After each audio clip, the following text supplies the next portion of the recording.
పిలుపును గురించి వివరాలు చెప్తే జాగ్రత్త వినండి. అహరోను పిలవబడ్డాడు, పిలుపు ఉండాలని బైబిల్ చెబుతుంది. మీరు చూడండి, ఇర్మియా పుస్తకం 23వ అధ్యాయం 32వ వచన భాగంలో ఒక మాట ఉంది. జాగ్రత్తగా వినండి. సేవలోనికి వచ్చే వ్యక్తులు ఏ రీతిలో ఉండాలో చాలా చక్కగా రాయబడి ఉంది. మొదటిగా అహరోను కొన్ని సంవత్సరాలు మోషేను వెంబడించాడు. అంటే ఖచ్చితంగా శిష్యరకం చేయాలి. మోషే నాయకత్వంలో అహరోను 20 సంవత్సరాలు ఉన్నాడు.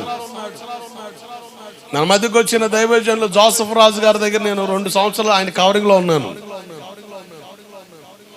ఒక దైవజనుడు కింద కొంతకాలం సేవలో నలగాలి. కొన్ని అనుభవాలు వస్తాయి, కొన్ని విషయాలను దేవుడు మనకు బోధిస్తాడు. దేవుడు పిలిచాడని డైరెక్ట్ గా వెళ్ళిపోయే పరిస్థితులు అయితే సేవలో కనబడవు. కానీ వాక్య క్రమం ఏంటంటే, ఒక దైవ సేవకుడితో కలిసి శిష్యరకులు నలగొట్టబడినప్పుడు ఆ వ్యక్తి సేవలో ఫలించే రీతిలో దేవుడు కడతాడు. దేవుడికి స్తోత్రం కలుగునుగాక. మోషేతో అహరోను కూడా ఏమనిపించాడు? నిందలు అనిపించాడు, అవమానాలు అనిపించాడు. అంటే దేవుడు పిలిచి సేవ అప్పగిస్తే, దేవుని పని అప్పగిస్తే ఇలా ఉంటుందని మోషే గారితో నిలిపి అహరోనికి ఎన్నో పాఠాలు దేవుడు నేర్పాడు. ఆ అనుభవాలు అహరోని ఎలా కట్టాయో చెబుతాను మీకు కొన్ని విషయాలు. జాగ్రత్తగా మనసు పెట్టండి. ఈ ఇర్మియా పుస్తకం 23:32 చదవండి ఒకసారి. మాయా స్వప్నములను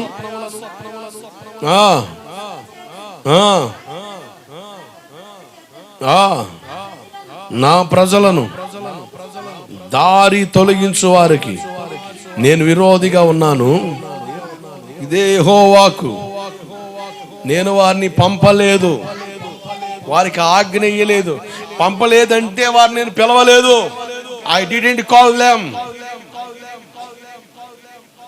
ఈరోజు కొంతమంది కళ్ళు మూసుకొని ప్రార్థన చేసి, అక్క మీ ఇంట్లో పెద్ద చీకటి కనబడుతుంది. నేనంట కళ్ళు తీసి ప్రార్థన చేయి, వెలుగు కనబడుద్ది. ఎందుకు జనాలు కంగారు పెట్టేది?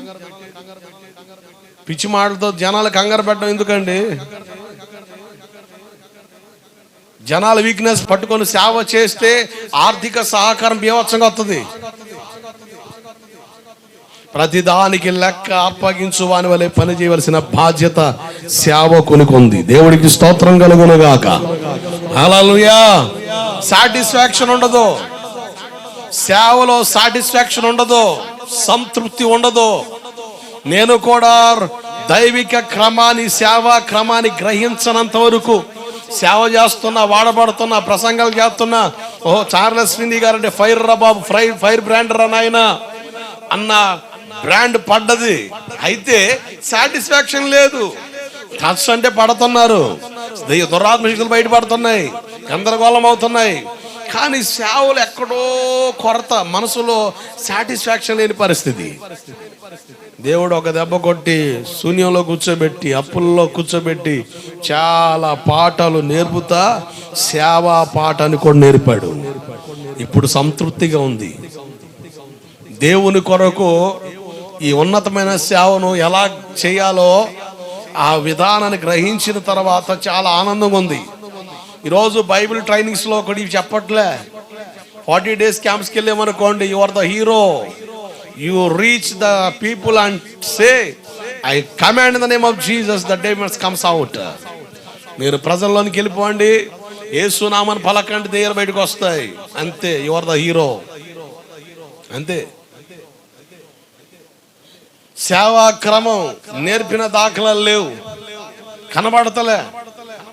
అట్లా క్రమబద్ధీకరించే సేవకులు మొరుగ్గా ఉండిపోతున్నారు, కానీ బహిర్గతం కాలేకపోతున్నారు. ఎందుకంటే ప్రజలు అంగీకరించలేని విషయాలు దేవుని ఆలోచనలు. ఆమేన్. మనం అంగీకరించలేం ఆయన ఆలోచనల్ని, దేవుని ఆలోచనలు మనం అంగీకరించలేము కొన్నిటిని. అటువంటి క్రమబద్ధీకరణతో కూడిన విషయాలు సేవలో దేవుని ప్రజల కొరకు దేవుడు ఏర్పాటు చేశాడు. అట్లా నడిస్తేనే నువ్వు నిత్య రాజ్యానికి సిద్ధపరచబడగలుగుతావు. దేవుడికి మహిమ కలుగునుగాక. హల్లెలూయా. ఆ సిద్ధపాటు చాలా అవసరం. దేవుడు అన్నారు, వారిని నేను పిలవలేదు, నేను పంపలేదు, వారికి నేను ఆజ్ఞ ఇవ్వలేదు. I didn't told them. వాళ్ళకి నేనేం చెప్పలేదు, కానీ వాళ్ళు కంగారు పడి చెప్పేస్తున్నారు ఎట్టుంది అట్టుందని. చాలా విచిత్రం. మా తలంతులు, మా ప్రయోగాలు, మా టాలెంట్స్ సేవను ఉత్తేజపరచుచ్చామో గాని సంఘాన్ని కట్టలేవు. ఈరోజు ఏ సంఘాన్ని చూడండి, స్థిరత్వం లేదండి. స్థిరత్వం లేదండి. ఎకరం లేని ఎకరం కొన్నట్టు అయిపోతుంది. 6 నెలలకు ఒక సంఘం మారే వాళ్ళు ఉన్నారు, సంవత్సరం ఒక పాస్టర్ మార్చే వాళ్ళు ఉన్నారు.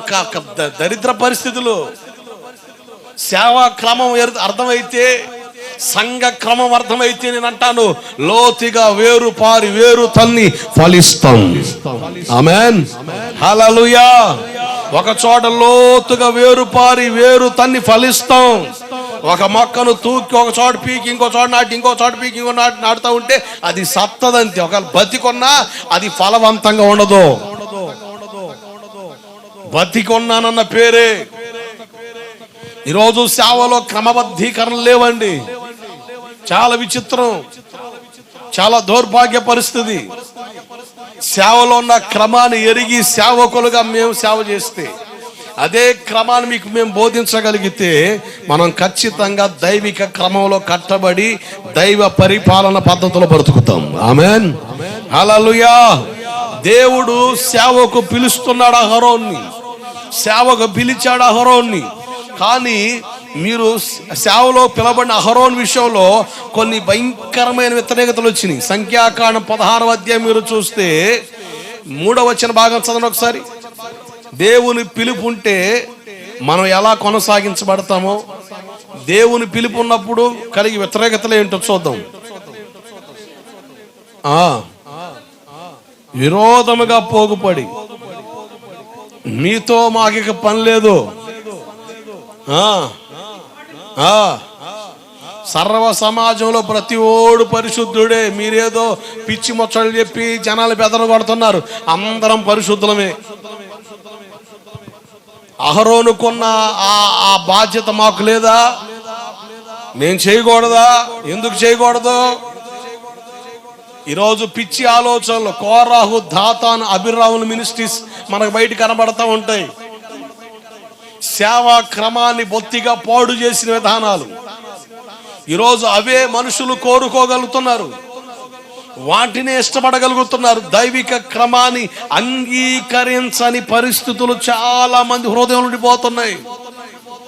మీలో చాలా మందికి దేవుని పని చేయాలని ఆశ ఉంటుంది, తప్పేం కాదు. దేవుని పని చేయాలి, ప్రతి విశ్వాసి దేవుని పని చేయాలి, దేవుని సేవలో పాలు పొందాలి. ఎలా పాలు పొందగలం అంటే, ప్రతి ఒక్కరికి వాక్యం చెప్పే టైం ఇవ్వడం, ప్రతి ఒక్కరికి ఆరాధన ఇచ్చే టైం ఇవ్వడం, ఇదే దేవుని సేవ.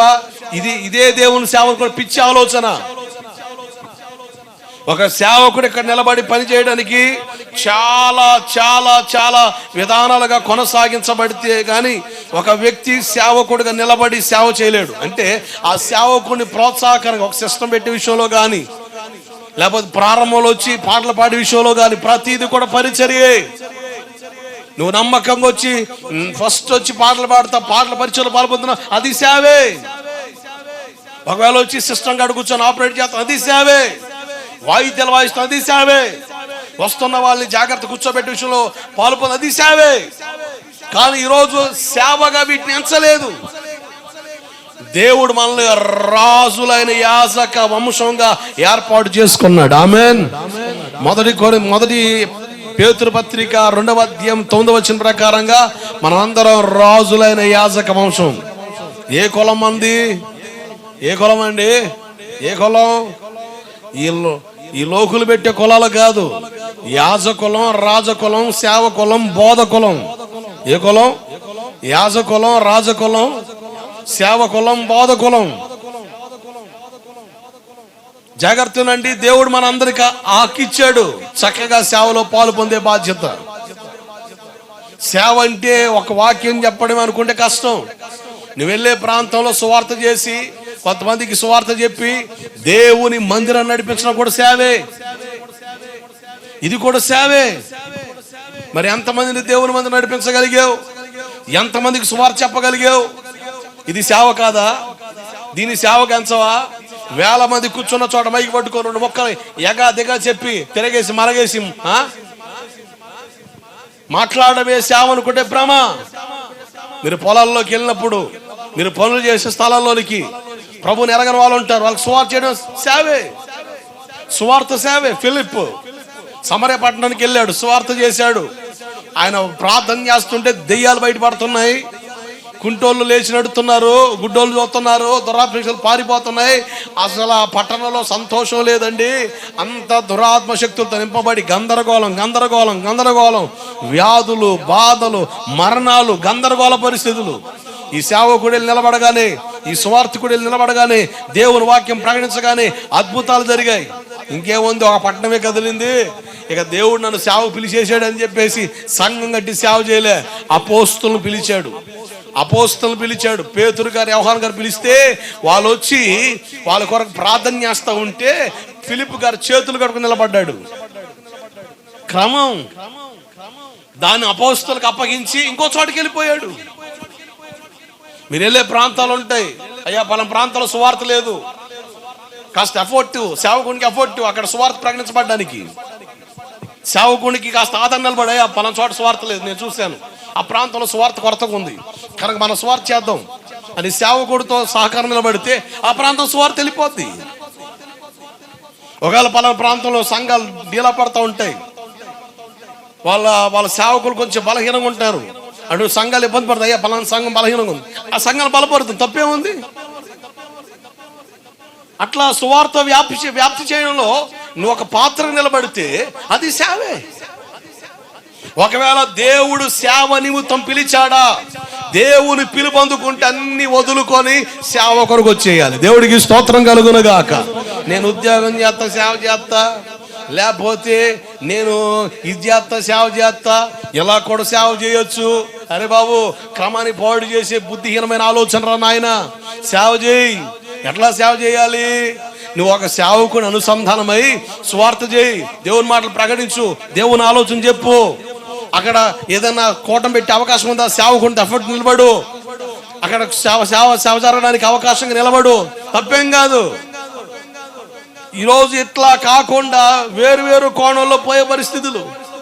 యేసన్న గారు ఒక చోట వాక్యం చెప్పాడు, సేవకు పిలబడిన వ్యక్తి అన్ని వదులుకొని వచ్చేసేయాలి అని వాక్యం చెప్పి హడావిడిగా ఇంట్లో పోయి ఒక ముద్ద అన్నం పెట్టి తిని ఇక బయటికి రాగానే ఒక ఆయన కుర్రోడు అడ్డం పోయాడు. ఏందండి, ఏంది మీరు చేస్తున్న బోధ అంటే, ఉద్యోగాలు చేత సేవ చేయడం తప్పంటారా, వ్యాపారాలు చేత సేవ చేయడం తప్పంటారా అంటే, సేవ బిల్లు తన్ని వదులుకొని చేయాలా, ఇదేం లెక్కండి అని అడ్డగోలిగా లిగిసి మాట్లాడుతుంటే యేసన్న గారు నవ్వుతున్నాడు. అన్నా, దేవుడు నన్ను సేవకు పిలిచాడు, సేవకు అప్పగించుకొని బయటకు వచ్చేసాను. ఇదిగో అన్నం తిన్నా, చెయ్యి ఆరలే. ఇప్పుడు నేను వాహనం ఎక్కితే ఇంకో చోటకి వెళ్ళి వాక్యం చెప్పాలి.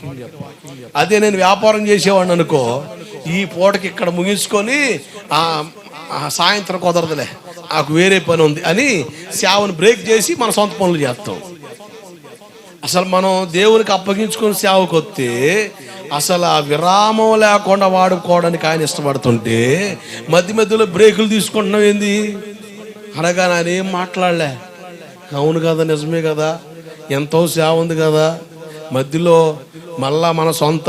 అందుకని అంటాడు, జట్టి అయిన వాడు జీవన వ్యాపారంలో చిక్కు కొనరాదు. దేనిలో చిక్కుకోకూడదు? జట్టి అయిన వాడు జీవన వ్యాపారంలో చిక్కుకోకూడదు. సైనికుడిగా పనిచేయాలి. మీరు సైనికులను చూడండి, గడిచిన ఈ 2 డేస్లో అనుకుంటా మొత్తానికి సైనికులు చనిపోతే, ఒక అతను హార్ట్ అటాక్ వచ్చి చచ్చిపోతే బాపట్ల ఘనంగా అతని కార్యక్రమాలు కొనసాగించారు. సైనికులు జస్ట్ ఇంకొక సైనికుడు వస్తుంది చెబుతా అంటారు, పెళ్ళై 4 నెలలు అవుతుంది, ఒక యుద్ధంలో ఇతరులను కాపాడుతూ అతను ప్రాణం పోగొట్టుకున్నాడు. పెళ్ళై 4 నెలలు అయింది. సంవత్సరం ఒకసారి వస్తారు వాళ్ళు, ఇంకంతే. తర్వాత ఎల్లకాలం ఆర్మీలోనే ఉంటారు. సైనికుడే అంత తీర్మానం చేసుకొని దేశం కొరకు పనిచేస్తే నా యేసు రాజ్యం కొరకు ఇంకెంత తీర్మానం మాకు ఉండాలి. దేవుడికి స్తోత్రం కలుగునుగాక. పిలిచినోడు పోషిస్తాడు. క్యూన్ ఎలిజబెత్ రాణి ఒక అతను పిలిచింది, ఒక ఉద్యోగస్తుడిని, బ్రదర్ మీరు పలానా ఆ ఏరియాకి వెళ్ళి రావాలి, ఒక నెల పట్టుద్దని. ఇక ఆయన ఏం మాట్లాడి సర్దుకొని వెళ్ళిపోయాడు. వేరే అతను అడుగుతున్నాడు, అరే బాబు ఆమె ఏదో చెప్పిందని నువ్వు వెళ్ళిపోతున్నావు, మరి మీ భార్య పిల్లలేదంటే, అన్నా ఎలిజబెత్ రాణి పిలిచింది, ఆమె దేశానికి రాణి, ఆమె నన్ను ఒక పని నిమిత్తం 4 రోజులు ఆడ ఉండమని చెప్పిందంటే 4 రోజులు నా ఇంటికి కావలసిన అవసరాలు నాకంటే మరి ఎక్కువగా అందిస్తుంది ఆమె. దేవుడికి స్తోత్రం కలుగునుగాక. ఒక రాణి పిలిస్తే అంత నమ్మకం అయితే రాజులకు రాజు పిలిచాడుగా. సమస్తాన్ని వదులుకొని వచ్చేసేయాలి. బైబిల్ చెప్తున్న నియమం అది. దేవుడు పిలిచాడా, దేవుని పిలుపుకి అప్పగించుకుంటే, ఒకవేళ కోరాహు, దాతాను, అభిరాములు వంటి వాళ్ళు మనల్ని అభ్యంతరపరిచే వాళ్ళు, మనల్ని ఆటంకపరిచే వాళ్ళు సేవలోకి వస్తే దేవుడే రుజువు చేస్తాడు, ఇతడు నా ప్రతిష్ఠితుడు అని. దేవుడికి మహిమ కలుగునుగాక. మనమేం తిప్పలబడ అవసరం లే, నోరు జారవసరం లే, 4 మాటలు వడ్డించవసరం లే, అట్టుకట్టున్నారని మాట్లాడవసరం లే. దేవుడే కలగజేసుకుంటాడు, దేవుడే కలగజేసుకుంటాడు. అతన్ని పిలిచిన దేవుడు ఎవరో, ఆయన పిలుపు ఉందో లేదో దేవుడే నిర్ధారించగలడు. పిలిచిన దేవుడు నమ్మదగిన వాడు. హల్లెలూయా, హల్లెలూయా. అందుకని నరమాంస భక్షుల మధ్యలోనికి సేవ కొరకు పిలబడిన వాళ్ళని దేవుడే భద్రపరిచి సేవ జరిగించాడు. కొన్ని దుర్మార్గ ప్రాంతాల్లో సేవకు పిలిచి పలానా ప్రాంతానికి వెళ్ళి సేవ చేయమంటే ఆ ప్రాంతాల్లో నిలబడిన సేవకులను దేవుడే కాపాడుతున్నాడు. నార్త్ ఇండియాలో సువార్త ప్రకటించబడుతుంది. కారణం, దేవుడు కొంతమంది పిలిచి సిద్ధపరిచి ఆ ప్రాంతాలు పంపాడు, వాళ్ళు దేవుడే కాపాడుతున్నాడు. సంఖ్యాకాండం 16వ అధ్యాయం చాలాసార్లు మనకి తటస్థపడుతూ ఉంటుంది. మనకు కంగారు పడే పని లేదు, దేవుడే రుజువు చేస్తాడు. అంతేకాదు, మీరు అదే సంఖ్యాకాండం 17వ అధ్యాయం చూస్తే వాళ్ళకి ఇంకా నమ్మశక్యం కాలేదు. అసలు చూడండి, దేవుడు నెరవేర్చి కొంతమందిని హతమార్చినా కూడా అసలు ప్రజల హృదయాలు కఠినమైపోతున్నాయి. ఇప్పుడు మోషే గారు అంటారు 17వ అధ్యాయంలో 12 గోత్రాలు ఉన్నాయి కదా, గోత్రంకి వచ్చి ఒక కర్రదే అండి. ఈ 12 కర్రలు తీసుకెళ్ళి ఆ కర్రలకి మీ గోత్రం పేరు రాయండి. అహరోన్ లేవి గోత్రం అని రాయండి అహరోన్ కర్ర మీద. అట్లా 12 గోత్రాల పేరు రాసి ఆ 12 కర్రలు తండి తీసుకెళ్ళి సాక్ష్య గుడారాలు పెడదాం. ఎండిన కర్రలు కదా, అవి చిగురించి పుష్పించి కాయలు కాస్తే దేవుడు అతను పిలిచినట్టు అని ఒక నమూనా పెట్టుకొని, నిర్ధారణ పెట్టుకొని 12 కర్రలు తీసుకెళ్ళి ఆ సాక్ష్య గుడారాలు పెడితే పొద్దున పూట చూస్తే 11 కర్రలు అట్లాగే ఉన్నాయి. కానీ అహరోను కర్ర పుష్పించింది, చిగురించింది, పుష్పించింది, కాయలు కూడా కాసింది. దేవుడికి స్తోత్రం కలుగునుగాక. హల్లెలూయా. నిన్ను పిలిచిన దేవుడు ఆయనే ఆనవాళ్ళు ఇస్తాడు. జనాలకి ఆయన ఆనవాళ్ళు ఇస్తాడు. నువ్వు పిలుపుకు తగినట్టుగా నడవగలిగితే దేవుడు ఖచ్చితమైన కార్యాలు జరిగిస్తాడు. జాగ్రత్త ఉన్నట్లారా, అహరోను యాజక ధర్మం కోసం పిలబడ్డాడు. మనందరిని దేవుడు పిలిచాడు, మీ అందరిని దేవుడు పిలిచాడు. పిలవని వాళ్ళు ఎవ్వరు లేరు. నన్ను పిలవలేదు సార్ దేవుడు, నా అంతటి నేను వచ్చాను అన్నవాడు ఆయన దగ్గర రాలేడు. తండ్రి ఒకరిని ఆకర్షిస్తేనే గాని వాడు అతని వద్దకు రాలేడు అని బైబిల్ చెబుతుంది. ఒకవేళ నా అంతటి నేనే వచ్చానంటే నీ అంతటి పోయే పరిస్థితులు వస్తాయి. అటువంటి పరిస్థితులు కానరావు. ప్రతి ఒక్కరిని దేవుడు పిలిచాడు, మీ అందరిని దేవుడు పిలిచాడు. ప్రయాసపడి భారం మోస్తా సమస్త జిల్లాల నా యొద్దకు రండి, నేను మీకు విశ్రాంతిని ఇస్తానన్నాడు. పిలిచాడు దేవుడు, పిలుపునందుకొని వచ్చాం. పిలుచుకున్న దేవుడు నమ్మదగిన వాడు. ఇప్పుడు పిలిచాడు కదా, పిలుపుకు తగినట్టుగా ప్రవర్తించాలి. విశ్వాసికి తగినట్టుగా ప్రవర్తన మనకు ఉండాలి. దేవుడికి స్తోత్రం కలుగునగాక. సేవకునికి తగినట్టుగా నేను ప్రవర్తించాలి, విశ్వాసికి తగినట్టుగా నువ్వు ప్రవర్తించాలి. గాయుత అంటాడు యోహాను గారు 3వ పత్రికలో, నువ్వు విశ్వాసికి తగినట్లుగా ప్రవర్తించావు, విశ్వాసికి తగినట్లుగా ప్రవర్తించాలి. మన ప్రవర్తనలో మార్పు రావాలి. దేవుడు నన్ను సేవకు పిలిచాడు, నా ప్రవర్తన మారలేదనుకోండి, ఈడేం పాస్టర్ అంటారు. అనరండి, ఈడేం పాస్టర్, అసలు ఈడేవుడిని పాస్టర్ చేశాడు అని ఖచ్చితంగా డైలాగులు వేస్తారు. నా ప్రవర్తన మారాలిగా, పిలుపుకి తగినట్టుగా నేను ప్రవర్తించాలిగా. నేను జీవం గల దేవుని సేవకుణ్ణి, ఆ హోదాలో ఉన్న నేను దానికి తగ్గట్టుగా ప్రవర్తించాలి. విశ్వాసికి తగినట్టు నువ్వు ప్రవర్తించాలి. దేవుడు నిన్ను పిలిచాడు, విశ్వాసిగా నిలిపాడు, విశ్వాసికి తగినట్లుగా నువ్వు ప్రవర్తించాలి. పిలుపు నిరర్థకం కాకూడదు. ఏ పిలుపులో పిలబడ్డావో ఆ పిలుపు నిశ్చయించుకొని దాంట్లో స్థిరులై ఉండమని బైబిల్ సెలవిస్తోంది. అహరోను యాజక ధర్మాన్ని పిలిచాడు, మనందరినీ కూడా దేవుడు పిలిచాడు. పిలుపు ఉంది అందరికీ. సేవ చేసే బాధ్యత దేవుడు నీకు ఇచ్చాడు. మందిరం ఓడడం సేవే, మందిరంలోకి వచ్చి రోజు ప్రార్థన చేయడం సేవే, చక్కగా పాటల టైంకి వచ్చి క్రమంగా పాటలు పాడడం సేవే, పరిచర్లో నీ వంతుగా సహకారం చేయడం సేవే. వీటన్నిటి కూడా సేవగా ఎంచి దేవుడు నిలిపాడు గనక మనందరికీ సేవ చేసే అవకాశాన్ని దేవుడు అనుగ్రహించాడు. ఆమేన్. అసలు దేవుని ఎరగని వాళ్ళని సువార్త చేయి, వాళ్ళకి సువార్త మాటలు చెప్పు, మందిరం నడిపించు, అది సేవే. దేవుడిని గణపరచక మాండు, నీ పిలుపుకు తగినట్టు నువ్వు ప్రవర్తించు. నా పిలుపుకు తగినట్టు నేను ప్రవర్తించగలిగితే ఖచ్చితంగా దేవుడు ఆశీర్వాదకరంగా మారుస్తాడు. ఆమేన్. హల్లెలూయా. దేవుడు అహరోను పిలిచాడు.